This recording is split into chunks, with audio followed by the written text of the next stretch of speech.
এই সাম্য হত্যায় 5 দিন অতিবাহিত হওয়ার পরও যে 3 জনকে গ্রেপ্তার হয়েছে তাদেরকে আজকে রিমান্ডে নিয়ে আসা হয়েছে এবং তাদের বিষয়ে বিশ্ববিদ্যালয় প্রশাসন, স্বরাষ্ট্র উপদেষ্টা সহ এই নির্দলীয় সরকারের শীর্ষ পর্যায় থেকে আজকে দিন পর্যন্ত স্পষ্ট কোনো বক্তব্য আমরা লক্ষ্য করিনি।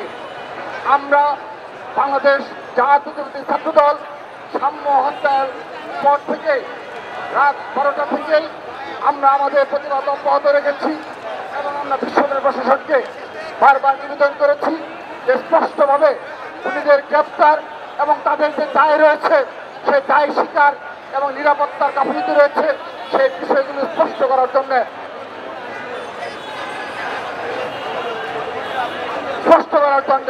কিন্তু আজকের দিন পর্যন্ত আমরা লক্ষ্য করেছি বিশ্ববিদ্যালয়ের প্রশাসনের সম্মানিত ভিসি স্যার কিংবা প্রক্টর স্যার তারা আজকের দিন পর্যন্ত আমাদেরকে আশ্বস্ত করতে পারেনি যে সাম্য হত্যার প্রকৃত খুনিদের জন্য ধরার জন্য তাদের কোনো প্রকার কোনো সদিচ্ছা রয়েছে কিনা, তাদের দৃশ্যমান কোনো পদক্ষেপ রয়েছে কিনা।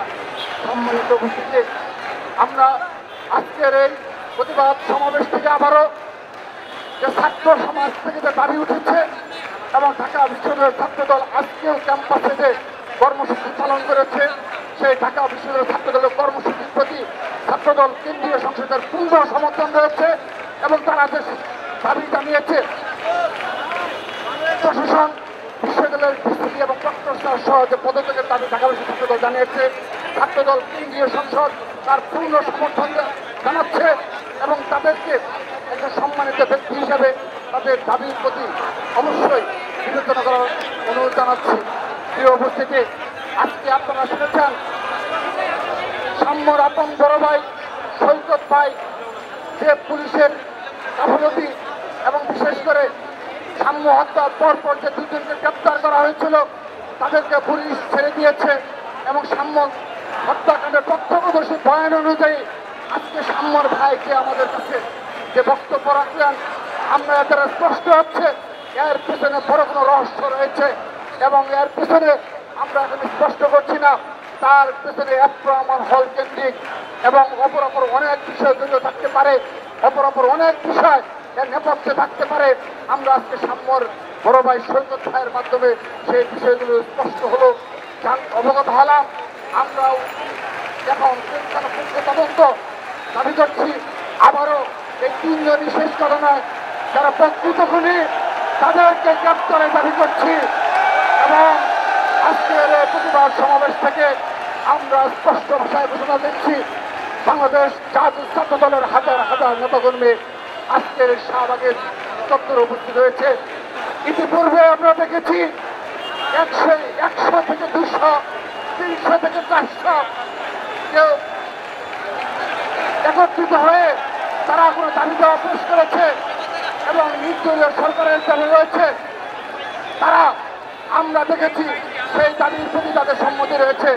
কিন্তু অতীব দুঃখের সাথে জানাচ্ছি বিগত সময়ে সর্বশেষ সময়ে আমি অতীব দুঃখের সাথে জানাচ্ছি আমাদের পারভেজ হত্যার পরে যে ধরনের পরিবারের সুখ সৃষ্টি হয়েছে, পরিবার যেভাবে সুখে মহমান আমরা লক্ষ্য করেছি এই নির্দলীয় সরকারের শীর্ষ পর্যায় থেকে তাদের পরিবারের প্রতি সামান্যতম সহানুভূতিমূলক কোনো বাক্য তাদের মুখ থেকে আমরা শুনিনি। শুধু তাই নয়, এই সাম্য হত্যার পরও অপর বেশ কিছু ছাত্র সংগঠন সাম্য হত্যার জানাজায় অংশগ্রহণ করেছে, আমরা তাদের প্রতি কৃতজ্ঞতা জানাচ্ছি। কিন্তু যারা জুলাই আগস্টের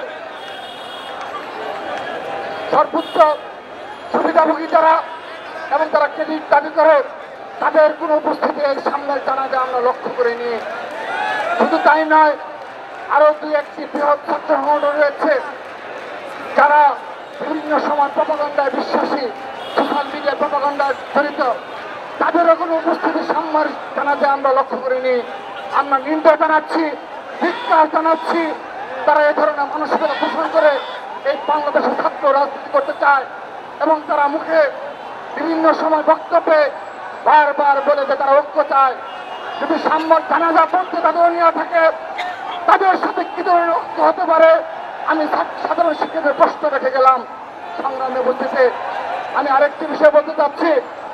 সর্বশেষ আপনারা লক্ষ্য করে দেখবেন, বিগত 15.5 বছরে ছাত্র দলের যে সকল নেতা কর্মী গুম এবং খুনের শিকার হয়েছে, শহীদ হয়েছে, সেই সকল শহীদ পরিবার, গুমের শিকার পরিবারের প্রতি এই নির্দলীয় সরকারের প্রধান ডক্টর ইউনূস সামান্যতম সহানুভূতি কোনো বক্তব্য আমরা আজকে বিগত লক্ষ্য করিনি।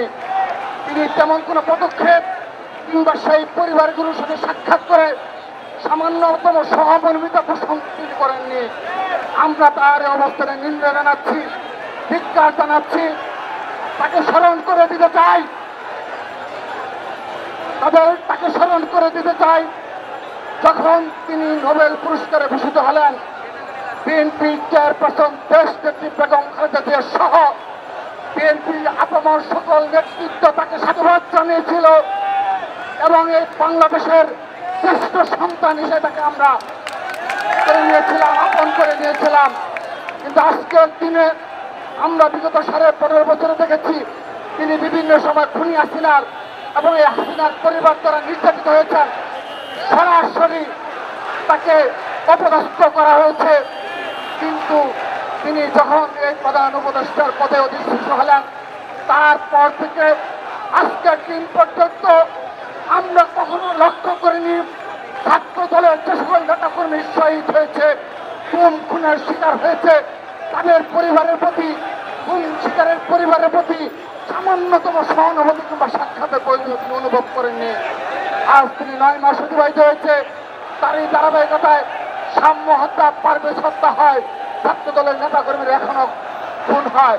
কিন্তু এই সরকারের শীর্ষ পর্যায়ে থেকে কোনো বক্তব্য কিংবা সদিচ্ছার লক্ষ্য করেনি। আমরা স্পষ্ট ভাষায় বলে দিতে চাই, যদি ছাত্র দল মনে করে এই শাহবাগ চত্বর থেকে এই যমুনায় আমরা পদযাত্রা শুরু করি, এই পদযাত্রা রোখার ক্ষমতার কারণে আমরা স্পষ্টভাবে বলে দিতে চাই, যদি তাদের এই ধরনের ষড়যন্ত্রমূলক এবং সদিচ্ছার অভাব আগামীতে লক্ষ্য করি, তাহলে স্পষ্ট ভাষায় বলে দিতে চাই ছাত্র দলের যাত্রা হবে এই যমুনায় এবং আমরা আমাদের দাবিদার আদায় করে বাসায় ফিরব। আমরা যতক্ষণ চাইব ততক্ষণ যমুনা অবরোধ করে রাখবো। সেজন্য আমরা তার এই ভুল ত্রুটি থেকে এবং বিশেষ করে বিগত 9 মাসে গুমের শিকার, হত্যার শিকার পরিবারগুলোর সাথে তার সাক্ষাৎ করে সহানুভূতিটা এবং এই রাষ্ট্রের যে করণীয় রয়েছে, দায় রয়েছে, যার কারণে এই খুনি হাসিনা ব্রিটিশদের পতনের প্রেক্ষাপট তৈরি হয়েছিল, সেই বিষয়গুলো তিনি স্মরণে রেখে তাদের প্রতি সহানুভূতিশীল আচরণ করবেন। ছাত্র দলের প্রতি সহমর্মিতা থাকতে হবে। আজকের এই প্রতিবাদ সমাবেশ আমি সেই দাবি তার নিকট জানাচ্ছি। সেই সাথে আরেকটি বিষয় আমি স্পষ্টভাবে বলে দিতে চাই, এই বাংলাদেশে একটি গুপ্ত সংগঠন রয়েছে যারা আমার ভাই সাম্য হত্যাকেও সোশ্যাল মিডিয়ায় তাদের যে নিয়োজিত ভোট বাহিনী রয়েছে তাদের দ্বারা বিভিন্ন সময় বাজে নোংরা মন্তব্য করা হয়েছে। স্পষ্টভাবে বলে দিতে চাই, এই ধরনের নোংরা মানসিকতার মুনাফেক চরিত্রের যারা নেতাকর্মী লালন করে, তাদের দ্বারা এই বাংলাদেশে কখনো ইসলাম কায়েম হবে না। তাদের দ্বারা কখনো এই রাষ্ট্রের কখনো কল্যাণ সাধন হয়নি। তারা সবসময় ষড়যন্ত্রমূলকভাবেই রাজনীতি করে এবং তারা তাদের নিজ পরিচয় দিতে লজ্জা পায়, নিজ সংগঠনের পরিচয়ে লজ্জিত হয় এবং সে কারণে তারা সোশ্যাল মিডিয়ার মাধ্যমে প্রপাগান্ডায় বিশ্বাসিত হয়ে রাজনীতি করে। আমরা তাদের এই অবস্থানের নিন্দা জানাচ্ছি এবং আজকের এই প্রতিবাদ সমাবেশ থেকে আবারও ঢাকা বিশ্ববিদ্যালয়ের কর্তৃপক্ষকে জানাচ্ছি, ঢাকা বিশ্ববিদ্যালয় ছাত্রদল যে দাবি জানিয়েছে সেই দাবির প্রতি পূর্ণ আস্থা এবং সেই পূর্ণ সমর্থন জানাচ্ছি। অনতিবিলম্বে সেই দাবিগুলো মেনে নেওয়ার আহ্বান জানিয়ে আবারও বলে যাচ্ছি, যদি সাম্য হত্যার বিচার যদি আমরা চিনেই না পাই, যদি প্রকৃত খুনিরা এই প্রশাসন ধরতে না পারে এবং যদি সুস্থ তদন্তে কোনো গাফিলতা পায়, অনতিবিলম্বে যদি খুনিদের মিডিয়ার সামনে হাজির করা না হয়, ছাত্রদল ঘোষণা দিচ্ছে অতি শীঘ্রই আমরা আরো বৃহৎ কর্মসূচিতে যাব। এবং সেই কর্মসূচি যতক্ষণ আমাদের দাবি আদায় না হবে ততক্ষণ ছাত্রদল রাজপথে থাকবে। সেজন্য তাদের আজকের এই সমাবেশ থেকে আমরা অল্প কিছুক্ষণ এই অবস্থান শাহবাগে গ্রহণ করেছি। আমরা যে সকল যাত্রীবৃন্দ অসুবিধায় পড়েছে তাদের নিকট দুঃখ প্রকাশ করছি। আমরা তার সামনের প্রতি হত্যাকারী গ্রেপ্তারের জন্য আমাদের আরো বৃহৎ কর্মসূচি যেতে হতে পারে। সেজন্য সকল ছাত্র দলের নেতারা প্রস্তুত থাকার আহ্বান জানিয়ে সবাইকে ধন্যবাদ জানিয়ে আজকের মতো বিদায় নিচ্ছি। বাংলাদেশ জিন্দাবাদ,